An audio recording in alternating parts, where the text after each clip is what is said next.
So in the villages we do production activities, and what production activities are done in villages? That are farm production. People produce goods at farm. They work on their farm, they sow the seed, and after cultivation they got the crops. You all know about that. Then manufacturing. They make small items in their homes, just like candles, just like jaggery, and many other items that we will discuss further. Then they transport what they produce on the farms, what they manufacture at the home. They transport it to nearby village, nearby town, and nearby city for the sale.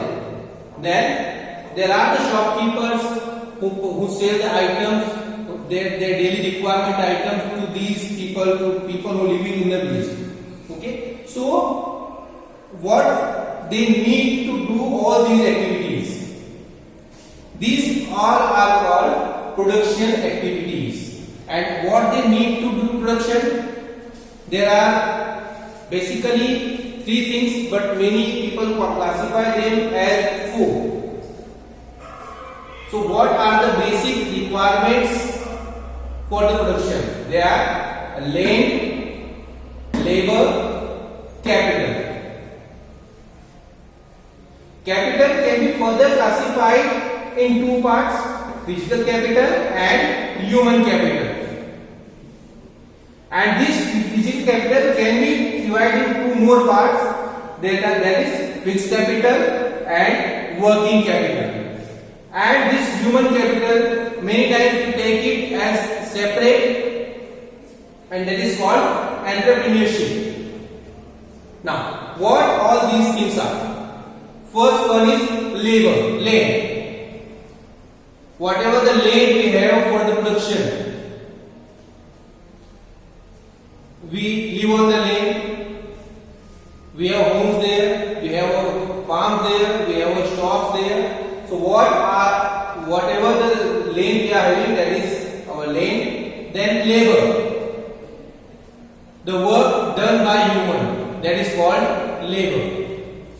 Whether we are doing, we means the owner. Whether the person who is getting salary, who is getting wages is doing, everything is considered as labor. Then capital. Capital, we call it physical capital. That is in two parts: fixed capital and working capital. Now, what is fixed capital? Fixed capital is tools, machinery, and building. All the items that we purchase for once and we use for production for many years, these are called the fixed capital, just like tools, just like machine, buildings, generators, turbines, or everything comes under this category. Again, the items that we purchase for production and which are used for many years, those are called fixed capital. Then working capital. Working capital is raw materials and money in hand. Whatever money we are having in our hand, we are having in our business, that is plus the raw material which we are having to produce in future.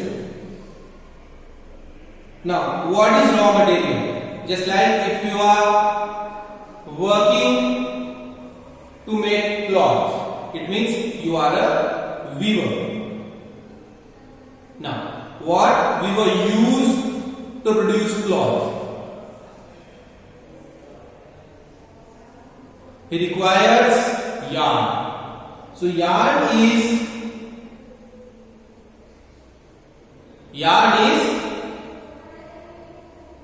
working capital for him, that is the raw material.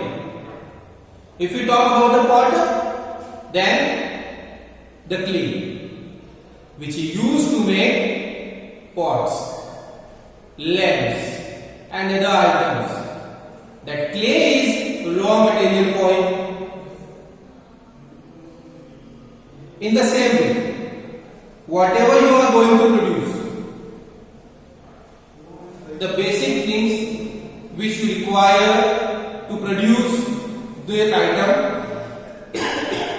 that is called raw material. Okay?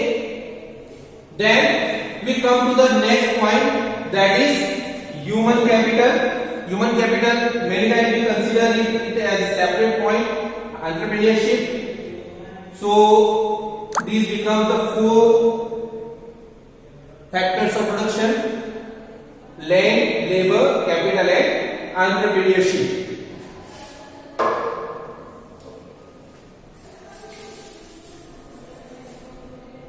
Entrepreneurship is the human capital. What is this?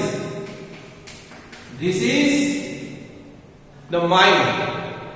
This is the daring. The daring to start the business. The daring to start the production activities.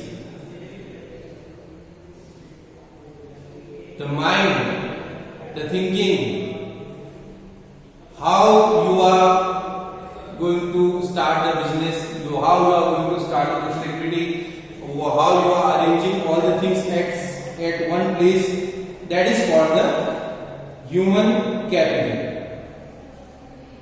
We will discuss human capital in detail in next chapters.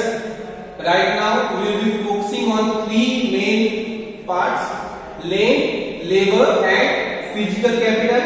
Physical capital is having two parts: fixed capital and working capital. Okay, so now first we will talk about land, and the primary quality of land is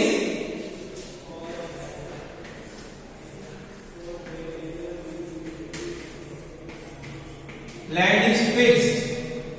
You cannot add or you cannot decrease.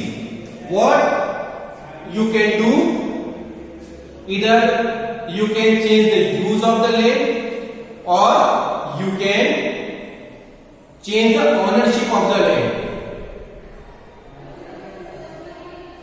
The boundary of your town will remain same. The boundary of your country would remain same. Now if you start purchasing the land and you purchase all the land available in your country, what else you can do? You can go to nearby country to purchase land, and you start purchasing in nearby countries.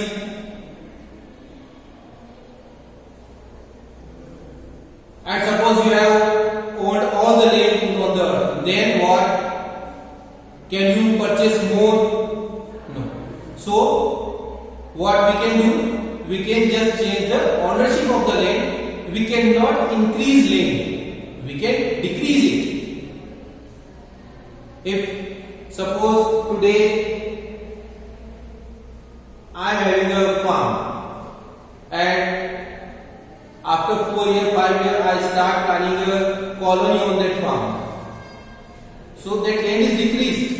That will not be used in production activity further. But if I want to increase the land, I cannot. I will not be able to increase the land for production. Where whatever the land God has given us, that is fixed.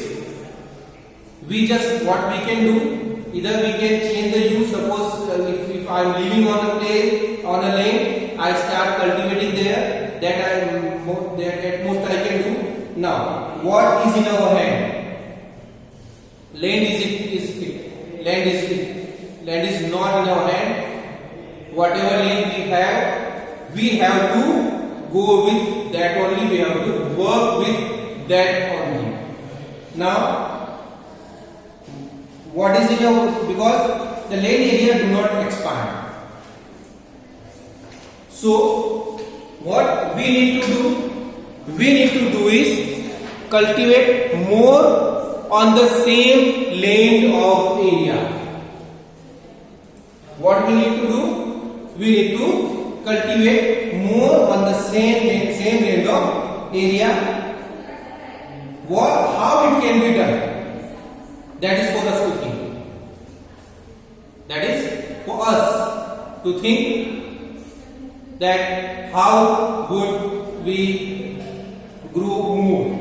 Okay, so we'll discuss it further in our next video.